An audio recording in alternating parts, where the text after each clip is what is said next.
Hi అండి. నేను నిన్న ఒక వీడియో పోస్ట్ చేశాను. స్టాల్ పెట్టాము అని చెప్పేసి. దానికైతే మామూలుగా రీచ్ రాలేదు. Thank you. చాలామంది చాలా డౌట్సే అడిగారు. నన్ను పర్సనల్గా కూడా డిఎం చేశారనమాట. అక్కడికి సెలబ్రిటీస్ తీసుకొస్తాము అని చెప్పారు. తీసుకొచ్చారా? మేము స్టాల్ తీసుకోవాలి అనుకున్నాం, అది కొంచెంలో మిస్ అయ్యింది అని చెప్పేసి. తీసుకొని వాళ్ళు ఎవరైతే ఉన్నారో వాళ్ళు ఫీల్ అవ్వకండి, చాలా అదృష్టవంతులు అని చెప్తాను నేనైతే. అండ్ సెలబ్రిటీస్ అయితే ఎవ్వరూ రాలేదండి అక్కడికి. అలాగే స్టాల్ అయితే లాభమా లాసా అని కూడా అడిగారు.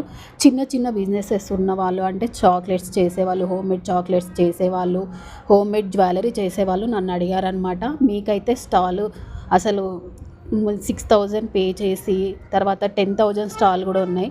అంతంత పే చేసి నాకు తెలిసి అంత కష్టపడితే కూడా వెళ్ళదేమో అని నాకు అనిపించింది, నేను చెప్తున్నాను. అండ్ చిన్న చిన్న బిజినెస్ అండి ఇవైతే. అంతంత పే చేసి వాళ్ళకు మనం ఎలా అనేది ఆలోచించుకోండి. మాకైతే స్టాల్ డబ్బుల వరకు అయితే వెళ్ళాయి, హ్యాండ్కి ఏం తాకలేదు. మాకైతే ఎలాంటి ప్రాఫిట్ లేదు స్టాల్లో. ఇవైతే మళ్ళీ రీస్టాక్ చేశాను. ఇవి స్టాల్లో మామూలుగా సేల్ అవ్వలేదు, బీభత్సంగా సేల్ అయ్యాయి నాకు నిన్న. Thank you for watching this video. Please follow my ID. Bye.